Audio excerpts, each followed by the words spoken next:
My name is Justin Holland. I always considered myself an ordinary guy, at least for the first 26 years of my life.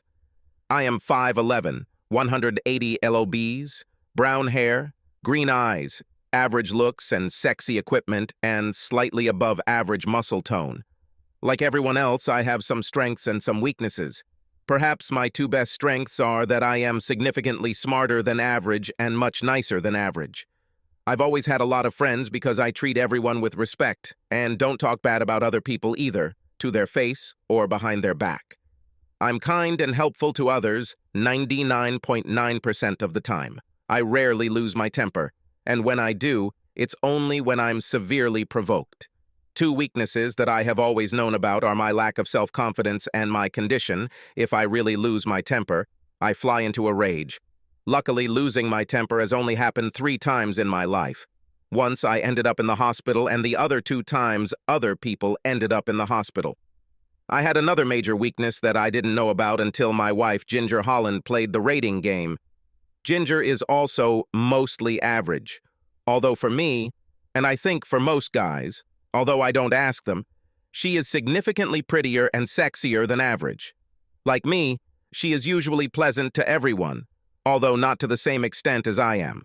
I didn't have much sexual experience when Ginger and I got married at 21, although I certainly wasn't a virgin, and neither was she. We were married for 5 years when we were both 26. We were cute and enjoyed each other's company, and I was sure that each of us was happy with the other. Ginger then went to her friend Ashley's bachelorette party before her wedding, where she was to be a bridesmaid, hosted by another friend, Sybil. Ashley was a little more adventurous than Ginger or I. Sybil was more than adventurous. She was brave, stubborn, and sometimes reckless. She was the only one we knew closely who owned a home with her husband, Trent. Since no one at the party was rich, it wasn't a huge event like a Vegas weekend, but it was an all-day event starting at 10 a.m. on Saturday at Sybil's house. Trent was kicked out during the party. Trent, I, and the other 2 husbands of the party played tennis and bowling during the day, and watched the action movie Chick Killer in the early evening. Trent then went to one of the other husbands' apartments around 10 p.m. to wait for a call from Sybil to say it was okay to come back, and I went home to our apartment. I was almost asleep on the couch with the TV just providing background noise when the phone rang at about 11:30. It was Sybil. In a slurred voice, she said, "Hey, Justin, man, your little lady passed out. Come get her." Then she just hung up. I quickly splashed some water on my face, grabbed my car keys, and drove to get Ginger. Ginger rarely gets drunk. In fact, I had only seen her like that twice before that night. Sure enough, she passed out, so I carried her and her bag to the car, put my seatbelt on, and drove home. By the time we got to our apartment, she had recovered a little, so luckily I didn't have to carry her up the steep stairs to our second-floor apartment, although I did have to help her do it. She was in a cheerful, playful mood, just like the 2 times I saw her drunk. I had to help her undress, I took a shower with her, and then put her to bed. As expected, Ginger was hungover the next morning. I talked to her a little while she was still in bed, but I didn't hear much from her about the party other than moaning. About the only sensible thing she said out loud was, "Justin, honey, please get me the pills I have in my purse and some water." I looked for her purse, but remembered it was in the car along with her party bag. I brought both into the apartment and rummaged through her purse, removing items, including her cell phone, until I found a bottle of pills. I took 2 pills from the bottle, poured a glass of cold water, and returned to the bedroom. "Oh, thank you, dear," she blurted out, reaching for the pills and glass. After she swallowed the pills, I took the glass from her and asked, "Will they force you to return to the land of the living?" "I really hope so," she muttered. "They're supposed to quickly ease a hangover. But I need to sleep a little more."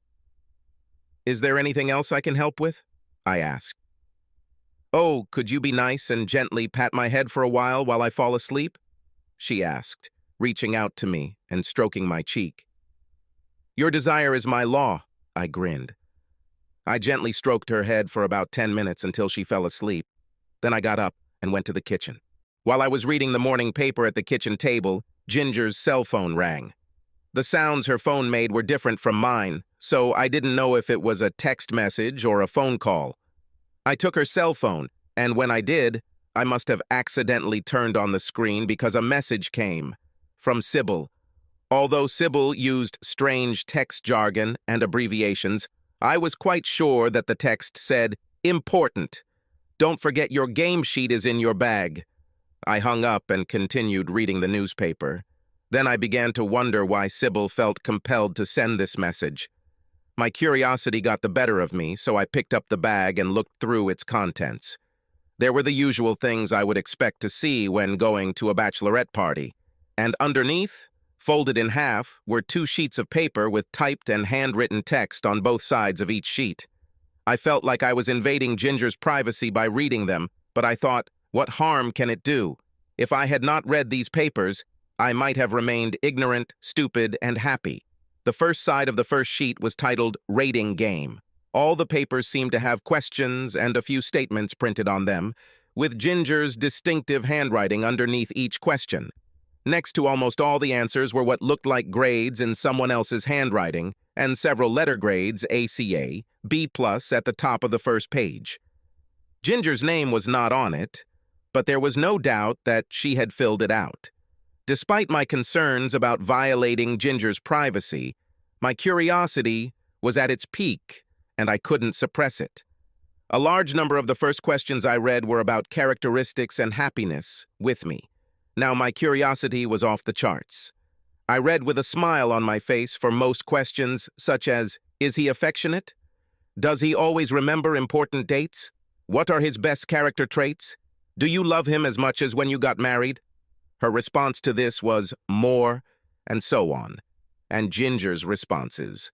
Most of her responses were flattering to me, interspersed with her good sense of humor and some jokes we shared. I wish I had stopped before I got to the top of the second sheet, page 3, because the questions and answers there, now imprinted in my brain, were different. Question: what is your husband's best intimate talent? Answer: snuggles like a big teddy bear. What are his biggest intimate flaws? Unfortunately, everything else. How would you rate your husband in bed before you got married? On a scale of 1 to 10? Oh, 2, maybe 3. That's not why I married him. How do you rate his skills in bed after marriage? Unfortunately, the same thing. 2+, I think.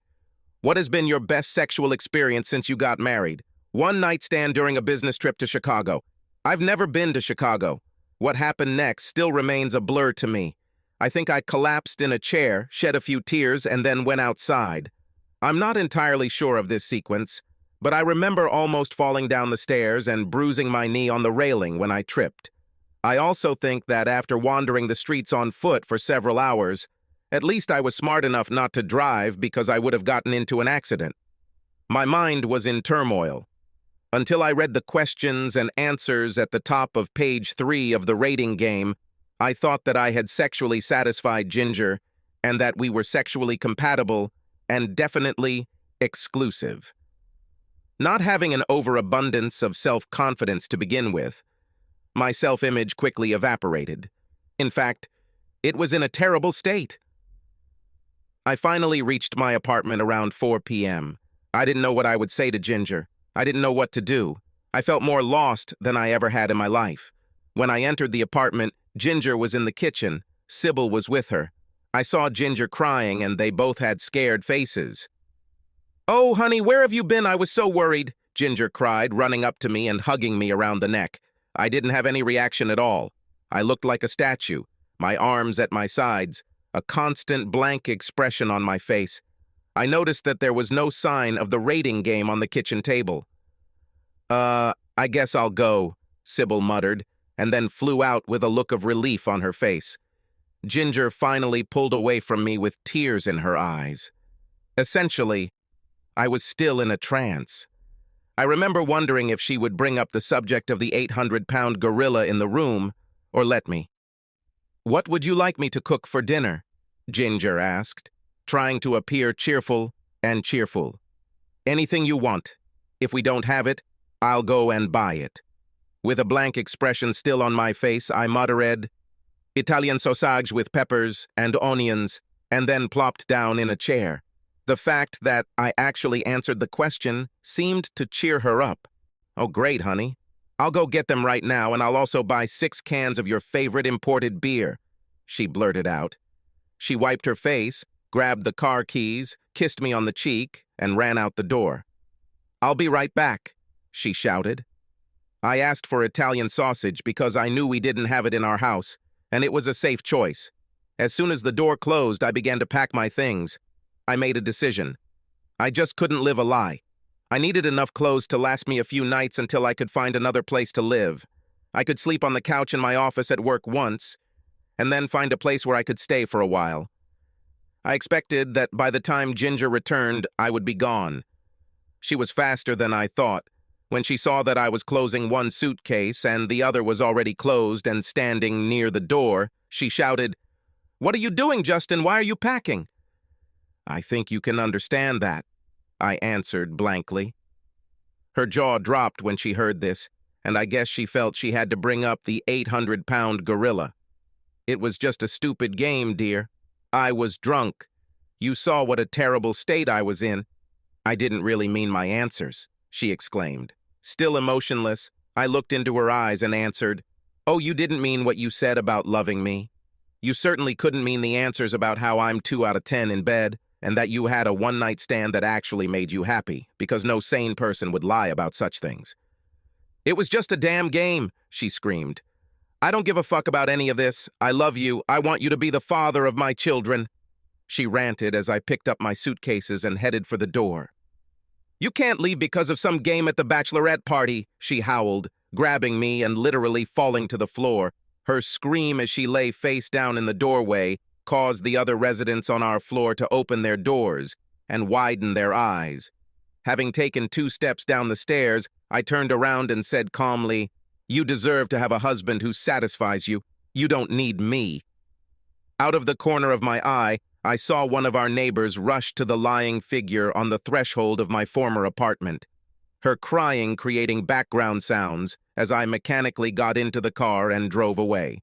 That Sunday night, I stayed in my office and showered in the gym in the basement of the office building I worked in, then changed clothes.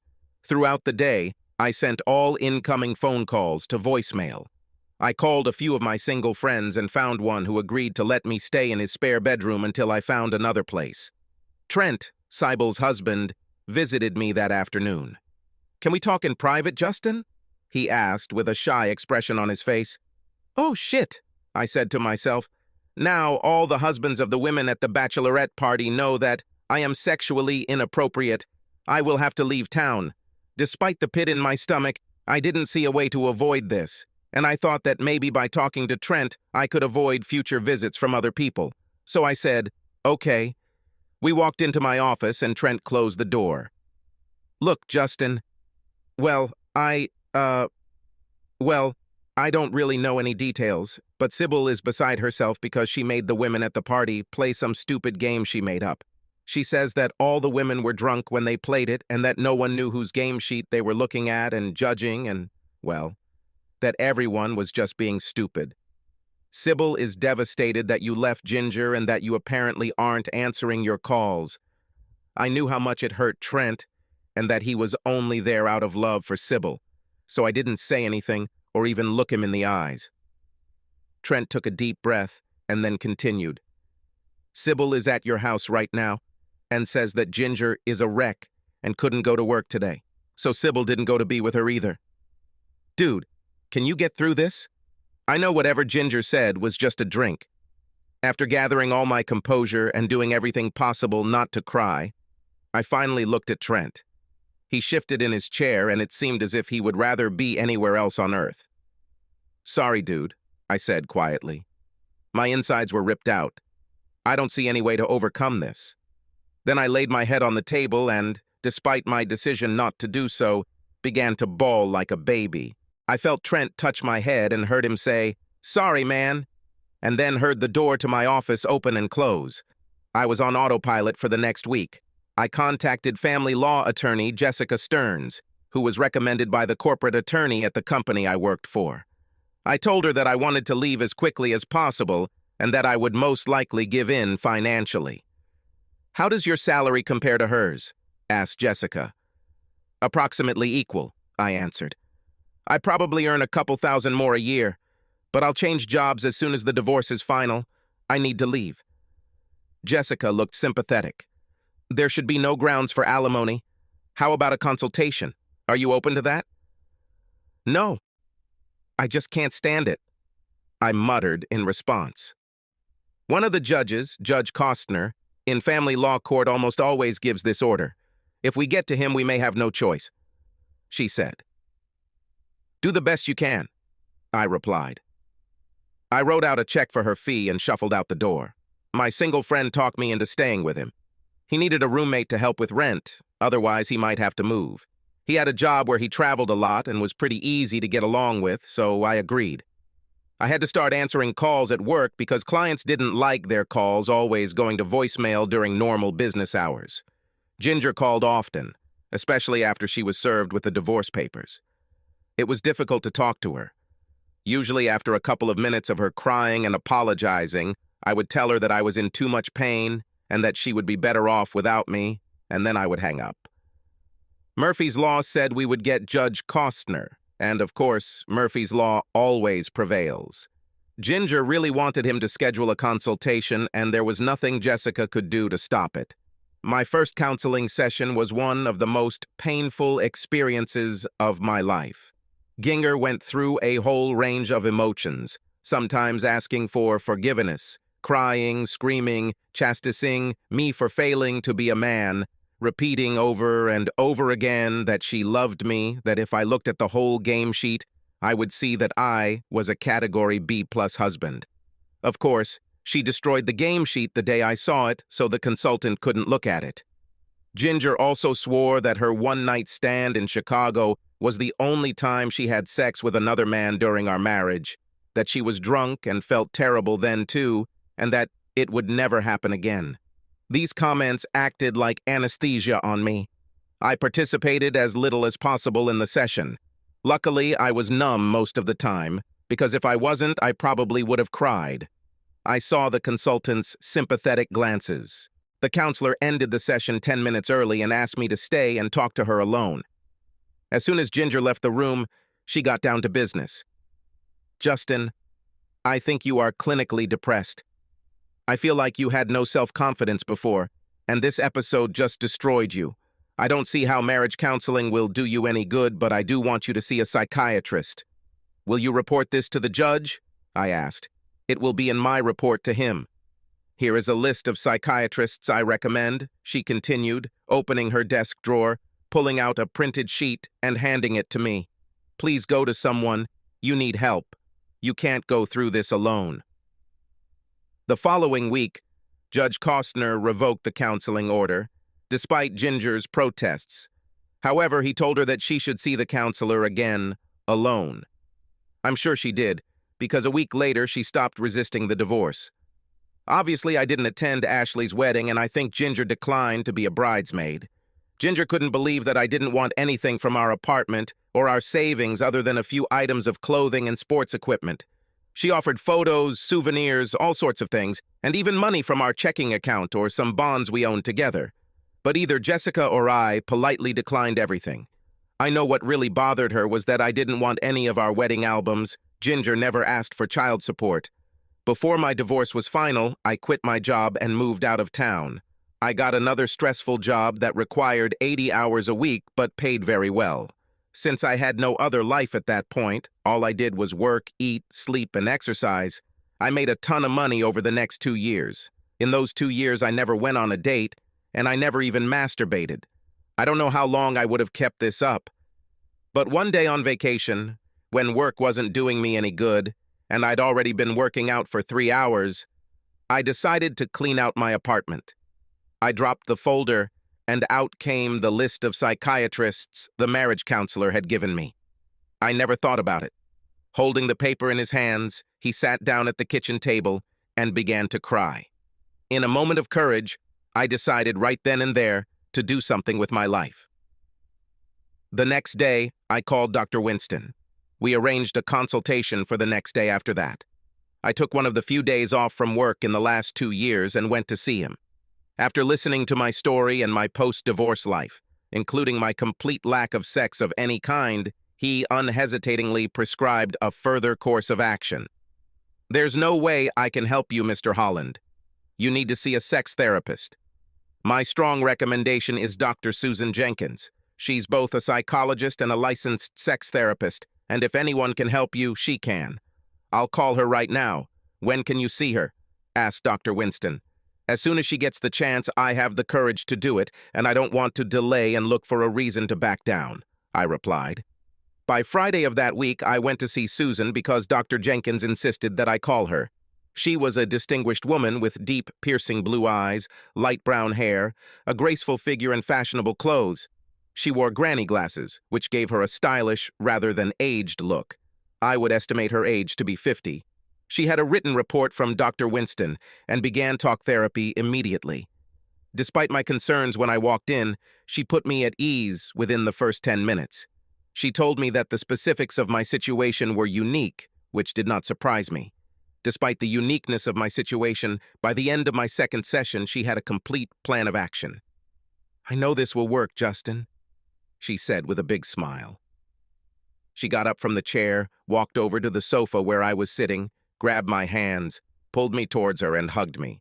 When she opened her arms, she looked me in the eyes and said, "I guarantee that within 6 months, all your problems will be behind you. The next session will last 2 hours and will include time with Nadine." "Who is this?" I asked. "Practical sex therapist. I'm a conversational therapist. I need to have an arm's-length relationship with you. Nadine needs to touch you intimately. Working together, we can solve your problem," Susan said with a smile. Sorry for being rude or impudent," I muttered. "But Nadine is a call girl?" "No. There is no similarity between the two concepts. Among the many differences, hands-on care focuses on medical decisions rather than sex for pleasure, and is limited to a predetermined number of sessions. Call girls have no licensing requirements and are illegal in most places, whereas sex therapists are licensed and legal," Susan replied with a smile. Sorry for asking a stupid question," I answered. "It wasn't a stupid question. Many others have the same question.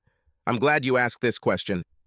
Perhaps to preempt another question you may have, you will need to be tested for STDs at our next session, and we will provide you with Nadine's health certificate," Susan continued. She reached over to her desk and pulled out a printed sheet with the names of 3 testing labs, one of which was located just 3 blocks from my office. "Any lab of these 3 will do the job. Just hand them this sheet that has my information on it. They are used to dealing with me, and they will email me the results." "Thank you," I said. "I must tell you that the treatment, although expensive and health insurance does not pay for it, is something that I highly recommend." "Money is not a problem for me at the moment," I grinned. "I just want to get better."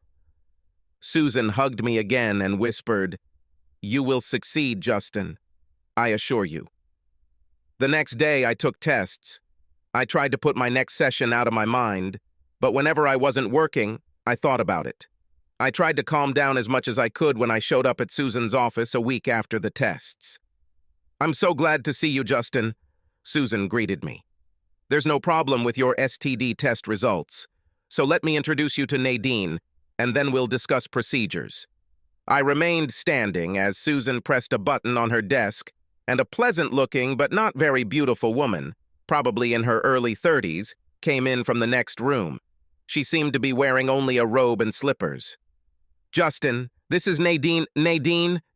"Justin," said Susan. Nadine had a warm smile and a gentle but almost electric touch as she took one of my hands in hers. "It's very nice to meet you, Justin," she said, and from her behavior I was sure that she was serious. Even though I had seen many women look more beautiful than Nadine, she had an aura about her that made her certainly more attractive than her appearance would suggest. As Susan spoke, I found myself looking at Nadine more, either directly or out of the corner of my eye, than listening. I wished I had understood everything Susan said when I heard. So, Nadine, why don't you take Justin to your room now and come back in about an hour? Nadine took my hand and led me into the next room. There was a bed, pillows on the carpet, low lighting, and soft music. Erotic images flashed on a large screen on the wall, changing every few seconds. "Please take off your shoes and socks, Justin," she said with a smile. As soon as I did, we sat cross-legged on the cushions on the carpet, facing each other, both of my hands in hers. We talked for a while just about things in general. She smiled or laughed most of the time we talked. It was easy to feel at ease with her.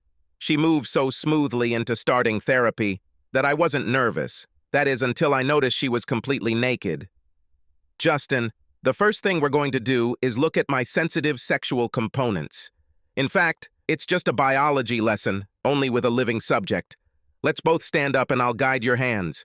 When we stood up, I got a good look at her body. She was what most men would consider to be slightly overweight. She was about 4 inches shorter than me. Talking to me softly, without any judgment or any real instructions, she moved my right hand, then my left hand, to touch more of each of her breasts. The tactile sensation was amazing. "Now pinch me lightly," she instructed. "It makes me feel really good, Justin." About a minute later, a look of pleasure appeared on her face. In fact, Nadine gave me a demonstration lesson as a biologist and female anatomist. I remained dressed, and she conducted a personal journey through all the important places of her body. From time to time, she assessed my physiological reaction to her actions and was always pleased with it. "Could you confirm that it was that good, Justin? Could you say it?" "Of course," I muttered. "Would you like to be the one to make me feel so good, Justin?" she asked with a serious face. Yes, I would really like to," I finally blurted out. "Then we'll discuss this at the next session?" She grinned. "Now I'll get dressed and take you to Susan again." Nadine slowly put on her robe, her only piece of clothing, while I watched her carefully, completely fascinated. She led me by the hand back to Susan's office. I couldn't believe it when I looked at my watch. A whole hour had passed, although it seemed like only a few minutes had passed. "Have you made any progress?" Susan asked Nadine. "Yes, and very significant," Nadine answered. "I think we should give Justin some written information to think about, and we'll continue next week." "Sounds tempting," Susan replied. "See you next week," Nadine said with a smile, squeezing my hands. Then she left the room. "Do you share Nadine's opinion about significant progress?" Susan asked me. "I can say that she has me very excited, and it is impossible to believe that I will not make progress with her," I replied with a smile. Susan and I discussed some more general things. She then handed me a booklet, co-written by Nadine, that told me what to expect in the future, including the number of sessions, how to look at sex, and analysis of different sexual techniques and scenarios. I thanked her, and when I finished my 2-hour session, I realized that it had had a surprisingly draining effect on me. I had a lot to think about before our meeting next week. I had a hard time getting Nadine out of my head. Her approach was so sensual and erotic, but at the same time pragmatic. One thing was for sure. I was looking forward to meeting next week. The following week, Nadine immediately took off her clothes when we entered her room. We reviewed the first week, then she instructed me in the rest of the techniques for the next stage. Nadine told me everything, as well as her natural reaction to what I was doing, which was impossible to hide. And she made it very enjoyable for me. She made sure I knew that every woman is different. She instructed me on what techniques were most likely to make sex enjoyable for my partner and what things to avoid. Once again, my time with Nadine flew by. And after another chat with Susan immediately after the practice session with Nadine, I was exhausted again. The third session with Nadine provided the breakthrough I was looking for. Immediately after she undressed, she said, "Justin, I need to undress you now. While I do this, you should touch me gently where you feel comfortable." I immediately placed both my hands on her breasts, and she smiled. As she spoke soothing words, Nadine soon had me completely naked. "We can move on to the next step," Nadine said, stroking me gently. "Let's go to bed." "No need to be nervous, Justin. I'll make sure you do everything right," Nadine said with a big smile. I did exactly as she asked. Her pleasant tone and alluring body made it easy for me. I really thought I would be apprehensive, but everything that happened overcame my fears. I thought about Ginger from time to time, which was unpleasant, but I quickly came to my senses when I realized that this woman was much more grateful and enthusiastic than Ginger had ever been. Hugs are very important for women. Almost all women really like it, especially after a very successful experience like ours. When she made her last comment, a huge smile appeared on my face, and I felt a rush of hormones. Wow! I aroused the sex therapist, I boasted to myself. When we returned to Susan's office, I saw that our session had lasted 80 minutes. This time, Nadine sat with me on Susan's sofa and took my hand. Nadine described the session to Susan, and both were genuinely pleased.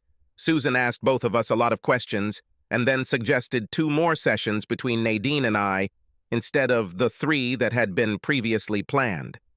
I was disappointed because I knew Nadine would never allow me to have sex with her except as part of my therapy, but I accepted it. The next 2 sessions with Nadine were amazing. My confidence grew by leaps and bounds for a total of about 3 hours in her loving arms. She did what a wife should do. She was probably more successful in achieving her goals than any other person I've ever worked with in my entire life. Susan declared me almost cured. "I feel great, Susan. How do you rate my success?"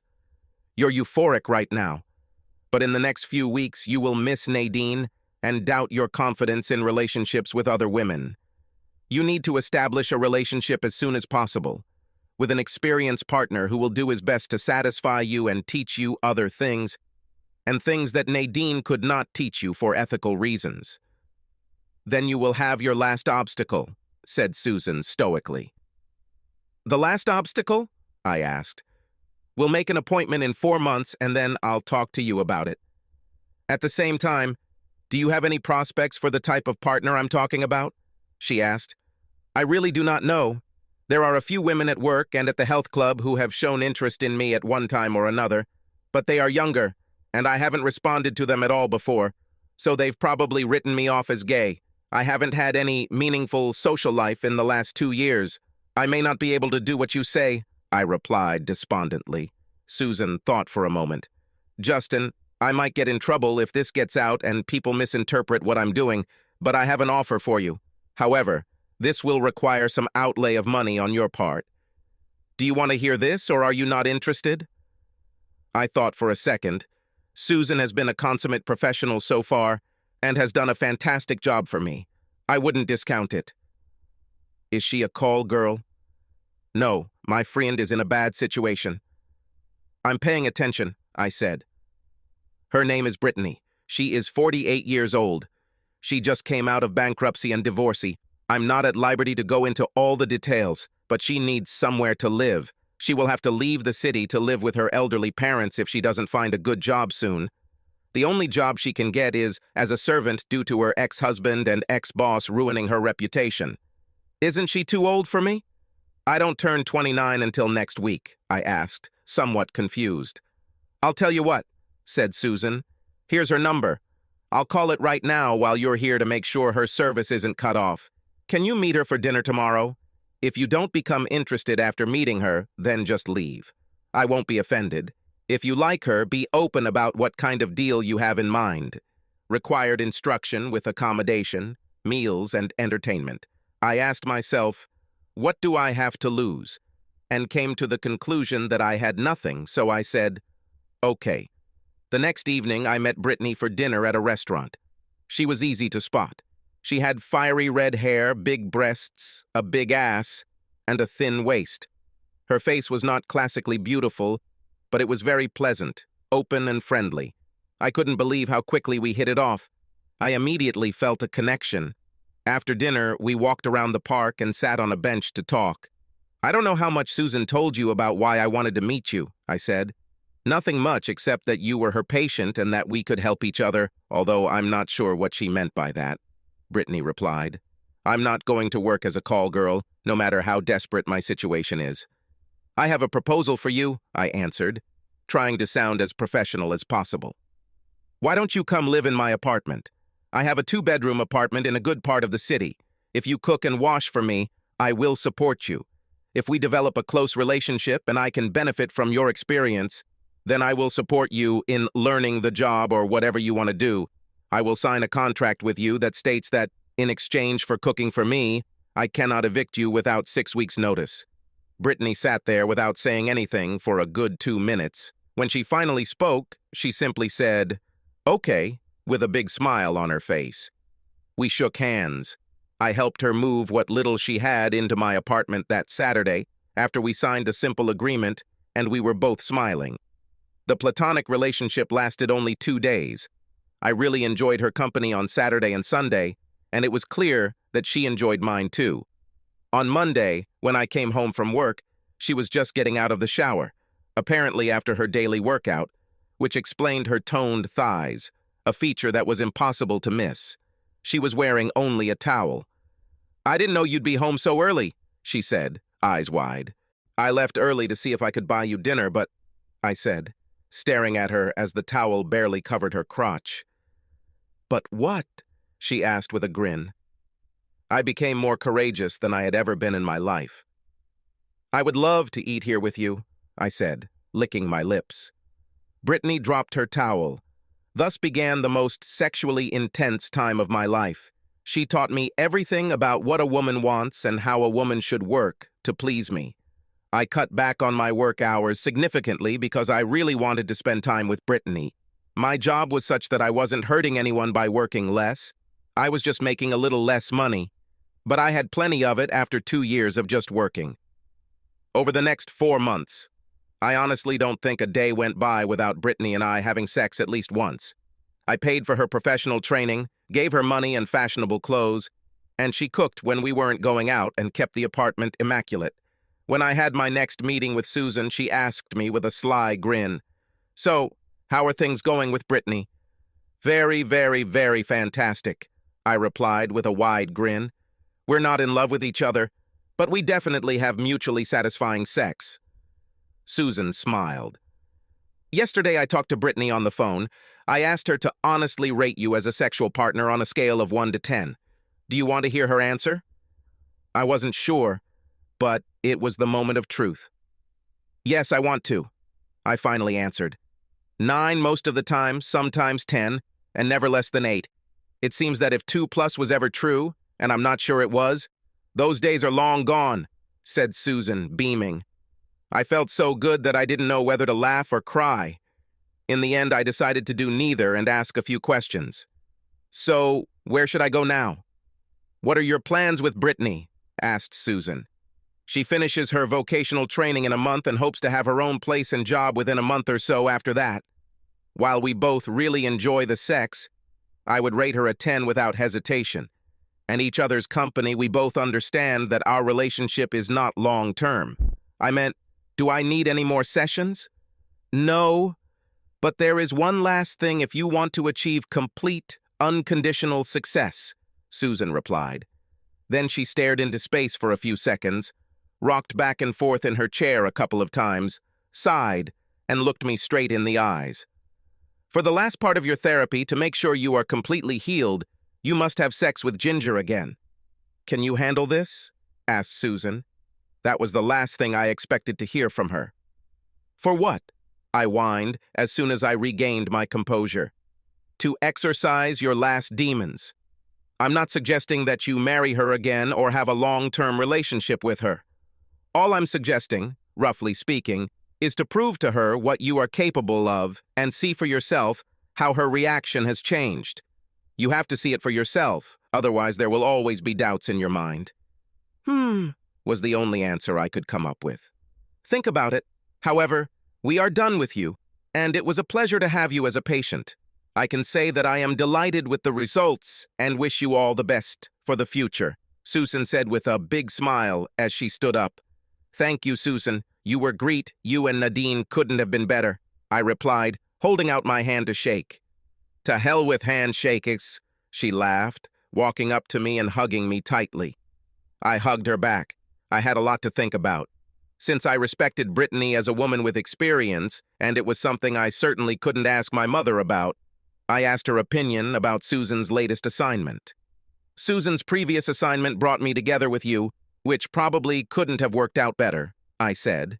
But do you think it's really possible to complete the last task? Of course, Brittany answered nonchalantly. There's no reason why she wouldn't want to see if you've changed. You don't think she hates me now, do you? I can't answer that question for you, but the point is that Susan has never made a mistake before, so why not try? Well, she lives 500 miles from here, and I wouldn't know how to break the ice. Take heart, Brittany laughed. I'll stop bothering you in 2 months. You rent your apartment month to month, and you've told me several times that you'd like to move back to your hometown. As for contacting her, my God, you were married to this woman for 5 years. You should know how to do it. If you have problems, call one of her friends, like Sybil, who threw the party that destroyed your self-confidence. I shrugged and said, I guess I'll do that. Within 2 months, I had a version of my current job in my hometown. I spoke to Sybil and Ashley, after they were sworn to secrecy about my contact with them, and learned that Ginger had not dated much, and was having a hard time moving on, and would most likely welcome contact with me. Brittany received high recommendations from her job training instructors and found her ideal job. I paid 2 months' rent in advance, so Brittany would have a place to stay until she found suitable housing. I left my furniture with her, as moving it would be more trouble than it was worth, and she would need it. Brittany had a long list of guys interested in her, so she would have no problem finding someone once I left. A few days before I moved, Brittany and I went for a long weekend together at a resort in the mountains. We didn't do much fishing, hiking, or sightseeing, but we did break the bed in the room we were staying in. We both had tears in our eyes as we parted and wished each other luck. Less than a week after I moved in, through Sybil, who still felt guilty about her part in our divorce, I arranged an unintentional meeting between Ginger and myself at a local shopping center. Sybil called me on my cell phone to tell me what store she and Ginger were going to. I was just casually looking at some clothes at the front of this store when Sybil and Ginger walked in. Justin? Sybil exclaimed, then said to Ginger, Damn it, Ginger, it's Justin! And grabbed Ginger's hand and hurried over to me. I feigned surprise, but greeted them warmly. Ginger looked like she had seen a ghost. I looked Ginger up and down. She looked really good. Although she had added a few wrinkles to her face and she may have lost 5 pounds that she really couldn't afford to lose. But she looked really good. Hi, Ginger. Hi, Sybil. Nice to see you, I said cheerfully. When did you arrive in the city? Asked Sybil. Are you just visiting? I just moved here this week. I'm back in the city. Hopefully forever, I answered, trying to fake a smile.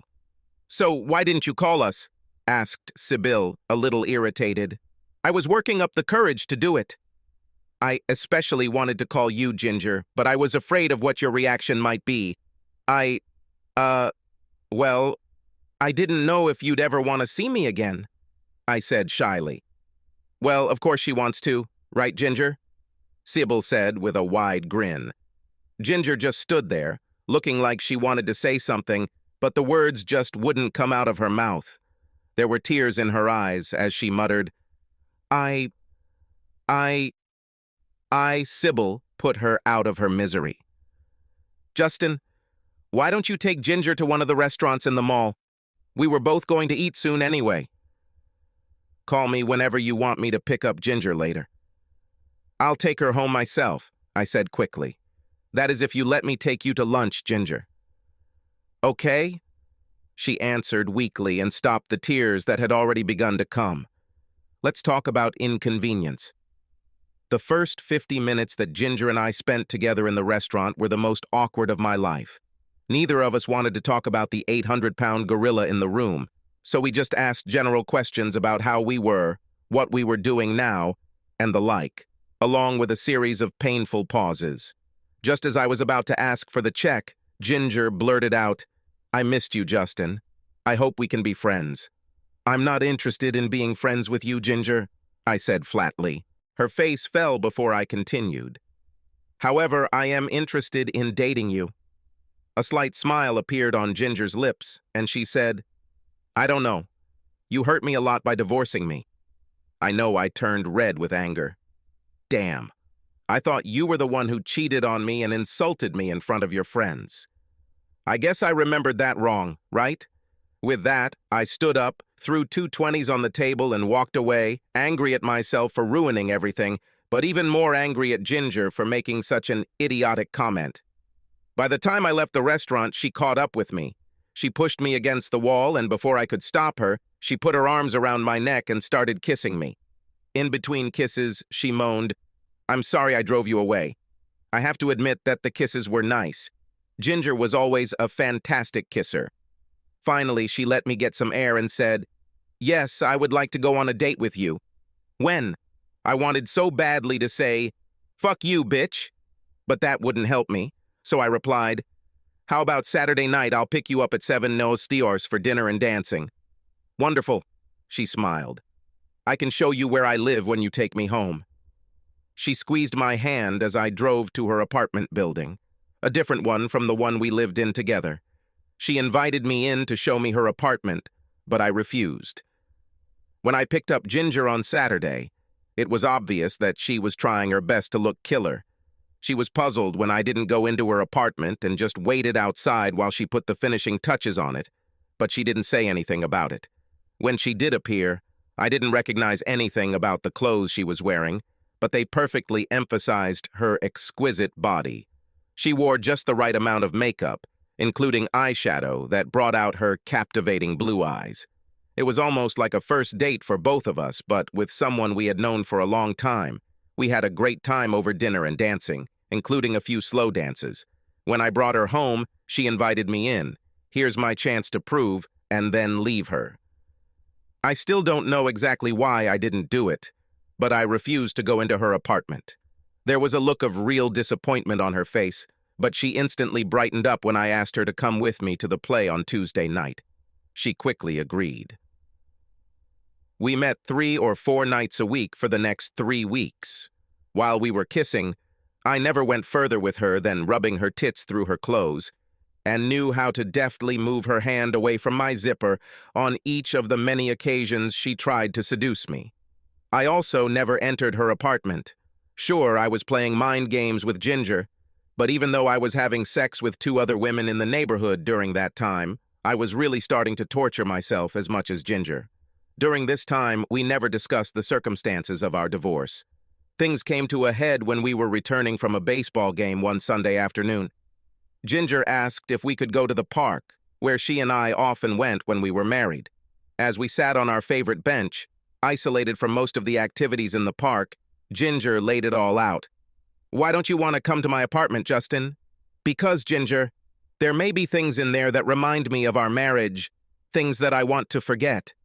You would be surprised to find that nothing of our old life is there. All the furniture has been replaced, and the photographs have been hidden.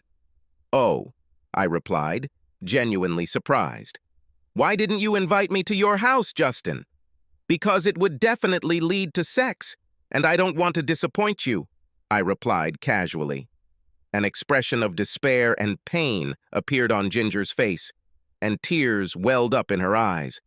Justin, I know you don't want to talk about what happened to us, but I'm going to, and if you try to leave, I'll hold you and make a scene. Love has always been more important to me than sex, and I loved you and only you, and I'm so sorry that I hurt you. I can't tell you how much I suffered over this.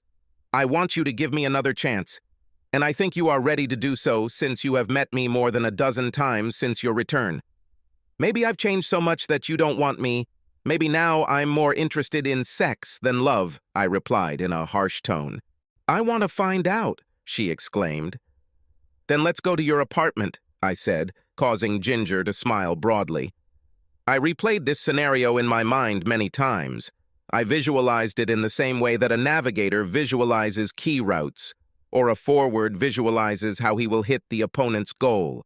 This included what I did to Brittany to make her comatose, plus the rest. As soon as we entered Ginger's apartment, I pressed my lips to hers and roughly removed her clothes. Still pressing my lips to hers, I lifted her by her buttocks and essentially threw her onto the sofa. Mission complete. I didn't make love to Ginger. I had sex with her until she was unconscious. I was confident that this was the best physical sex she had ever had in her life. So I completed Susan's last task and could move on. However, now the question was whether I wanted it. After I had been in my apartment for about 2 hours, Ginger called. "Hey, Justin, I wanted to thank you for turning my world upside down. I have never felt anything like this in my life. Is it good or bad?" I was unfazed. So far beyond good that it's not in the same universe. Although I wish you could stay and cuddle with me. "It was just sex, Ginger." "I liked it too," I replied. "Oh," she replied, and then there was a long pause. "Would you like to come to dinner on Tuesday night?" "What? For dessert?" I asked. "Anything you want." "And I really mean anything, Justin," she replied. "Okay, what time should I be there? Is 6 in the evening normal?" "Of course. See you then," I replied. My arrival at Ginger's apartment on Tuesday set the tone. Long story short, we continued our passionate sexual relationship for the next 6 weeks.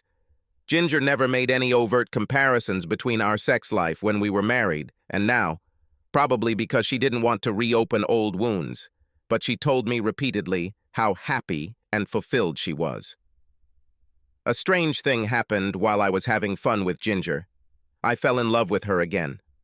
While I had almost completely resolved the issue that divided us, in the back of my mind, I had concerns about whether Ginger truly understood how much she had hurt me.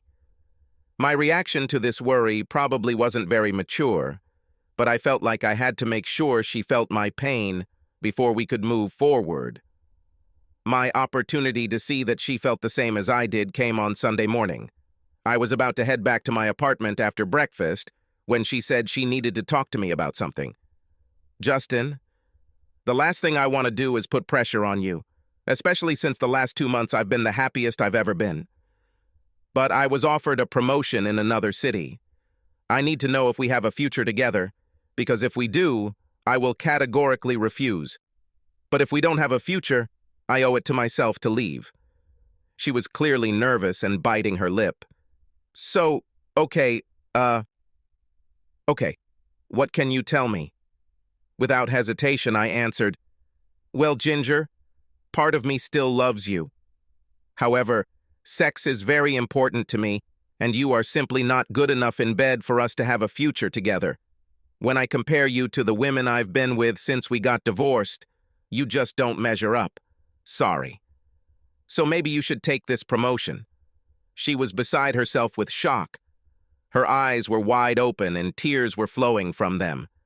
I stood up, kissed her forehead, then said, "Maybe we can get together again, before you move." Then I turned and walked out the door, making sure it was closed when I left. Through the door, I heard her sobs and lamentations. I waited a good 2 minutes, then came back. I lifted her limp body from the kitchen table, smiled at her, and said, "Actually, I changed my mind. Why don't we get married again and have children, and you stay in the city?"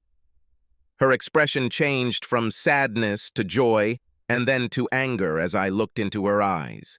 Then she started hitting me in the chest with her fists, shouting, "You damn asshole, ruthless! How could you do this to me? I hate you, son of a bitch." After she had been pounding me for half a minute or so, I threw her over my shoulder, carried her back to the bed, tore off her robe, pushed her face first onto the mattress, and made love until she was senseless. A month later, we got married again. The day we did this, she threw away the remaining birth control pills. Subscribe to our channel so that your second chaff doesn't cheat on you, and go ahead and listen to the next story, because this story is nothing compared to the next one. If you're under 18, don't even think about listening to the next one.